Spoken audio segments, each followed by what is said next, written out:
पेश है superfast times की सुपरफास्ट खबर।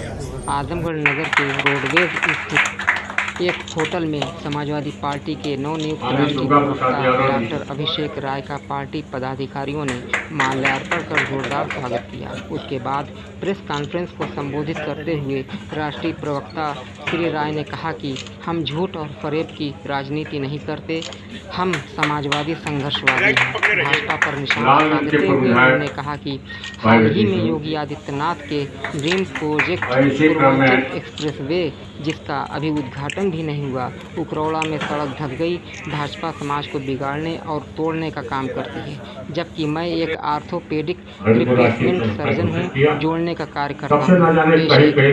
कई जनपदों में और उत्तराखंड में भी जाकर के इन्होंने कुछ काम करने का काम किया। काफी चैनल और काफी आप लोग आए, बहुत धन्यवाद।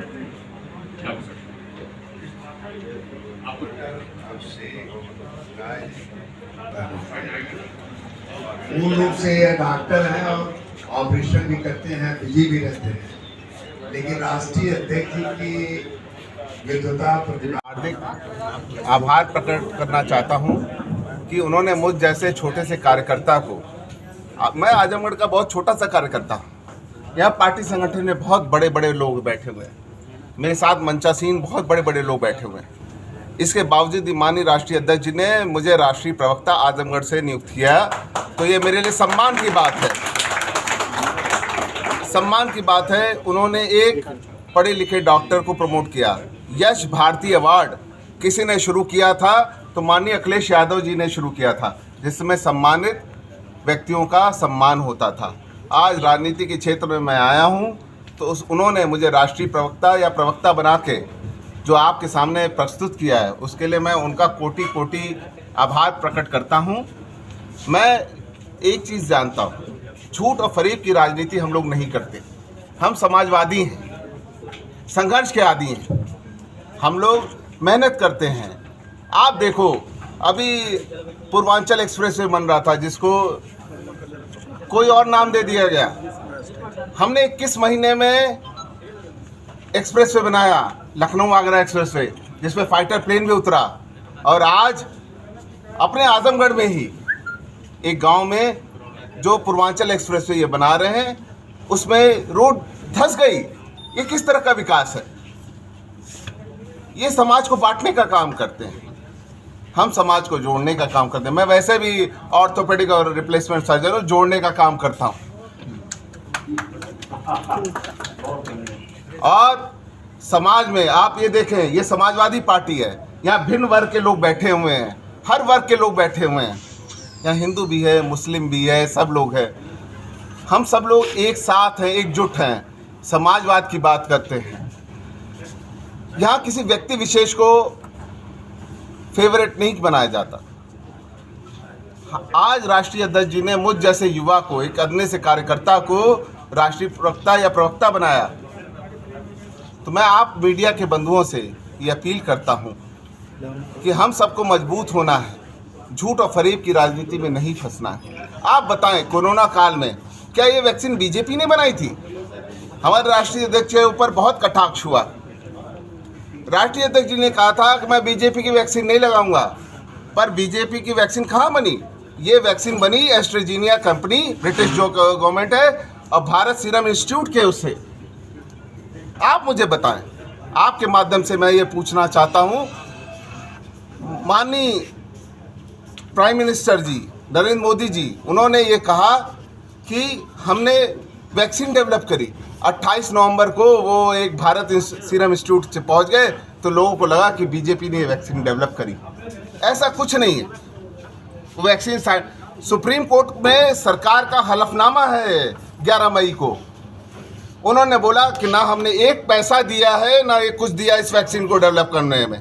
कल सरकार अपनी पीठ थपथपा रही थी कि 85 लाख वैक्सीन उन्होंने लगा दी। अरे आपने ये वैक्सीन पहले क्यों नहीं लगाई? मीटिंग में बैठे हैं, आपने पहली वैक्सीन ये क्यों नहीं लगाई? क्यों हमारे आदमियों को मरने दिया आपने? दूसरी वे में हम आप सब में जितने भी लोग हैं, कितने लोगों की जाने गई, कितने रिश्तेदारों की जाने गई, कितने परिवारों की जान गई। सरकार ने क्यों नहीं उसके लिए सोचा? अगर आप एक दिन में 85 लाख वैक्सीन लगा सकते हैं, क्यों नहीं वैक्सीनेट कर दिया? आपके लिए जिला पंचायत चुनाव जरूरी था? आपने क्यों नहीं इसे टाल दिया? आप बंगाल में ममता ओ दीदी कर रहे थे, क्यों नहीं यहाँ पे सरकार के लिए सोचा, यहाँ की जनता के लिए सोचा, यूपी के जनता के लिए क्यों नहीं सोचा, जिन्हें आपने 2/3 बहुमत दी? सोचने की बात है, समझने की बात है। मित्रों, अगर विकास चाहिए तो माननीय अखिलेश यादव जी की सरकार को लाना है। ये सरकार क्या कर रही है? फीता काट रही है, नाम बदल रही है। फीता काट रही हर चीज का और नाम बदल रही है। बहुत जल्दी एक और नाम बदलने वाला है, वो नाम है भ्रष्टाचार का। कुछ और नाम दे देंगे इसको। राम मंदिर पे हमें ले जाते हैं। अरे हम तो आस्था के पुजारी हैं, क्या हम सब हिंदू नहीं हैं? हम सब हिंदू हैं। हम सुप्रीम कोर्ट की गाइडलाइंस को मानते हैं और हम उसको पार्टी की तरह हम रखते हैं। हमने कहा कि अगर आप 6 गुना 8 गुना मुआवजा वहाँ के राम मंदिर बनाने के लिए दे सकते हो, तो 6 गुना मुआवजा जो एयरपोर्ट बनाने के लिए ज़मीन दे रहे हैं बेचारे मजबूर किसान, उनको क्यों नहीं दे सकते आप? देना चाहिए आपको, सोचना चाहिए आपको। क्या किसान जो राम मंदिर बनवा रहा है वो अलग है और जो आपको एयरपोर्ट बनवा रहा है वो अलग है? विकास की बात करो हमसे। आज हमने कितने मेडिकल कॉलेजेस बनवा दिए। आप देखो, तरवा के लिए 1 करोड़ माननीय राष्ट्रीय अध्यक्ष जी ने दिया। 30 लाख माननीय बलराम बाबू जी ने दिया। हमारे सारे जितने विधायक और सांसद हैं, सब ने अपनी मद से कोरोना के लिए मदद करी। आज अतरौलिया में अस्पताल नहीं होता तो क्या वहाँ पे ये कोरोना काल में हम बच पाते? लालगंज का विकास उन्होंने रोक दिया, जो 100 सैया का हुआ था, जिसे मेरे दादाजी ने बनवाया था। उसे माननीय मुलायम सिंह जी ने 100 सैया का बनाया, लेकिन आज तक वो विकास पूरा नहीं हुआ। फूलपुर में ट्रॉमा सेंटर हमने बनवाया, पर उसका विकास रोक दिया गया। आप बताएं, सठियाओं में चीनी मिल में उसका विकास नहीं हो रहा, गन्ना मूल्य का विकास नहीं, भुगतान नहीं हो रहा है। आप लोग मुझे बताएं, क्या ये सरकार क्या कर रही है? हमें बोलना है, हमें पूछना है ये माननीय योगी जी से, क्या हमसे क्या चाहते हैं? हम विपक्ष हैं, क्या विरोध भी ना करें? हमारे खिलाफ अनगल मुकदमे दर्ज कर रहे हैं। अभी हमारा जिला पंचायत का चुनाव है, हमारे सदस्य को डराया जा रहा है, धमकाया जा रहा है। अभी महाराष्ट्र गवर्नमेंट ने कहा कि जब तक हमारी 70% पॉपुलेशन जो है वैक्सीनेट नहीं हो जाती, हम चुनाव नहीं कराएंगे। क्या ये यहाँ पे उत्तर प्रदेश में नहीं हो सकता था? क्यों नहीं हो सकता था? सरकार को ये सोचना है और समझना है। आजमगढ़ का विकास रोक दिया उन्होंने। हमारे बेचारे विधायक और सांसद सब लोगों लगे रहे, अपनी बात कहते रहे, पर आजमगढ़ का विकास पे एक धब्बा है। मंदोरी एयरपोर्ट आज तक नहीं बना। हमने 21 महीने में आगरा से लखनऊ एक्सप्रेस बनाया, उसमें फाइटर प्लेन उतरता है, और यहाँ पे 4.5 साल हो गए इन्होंने गड्ढे बना के हमें दे दिए।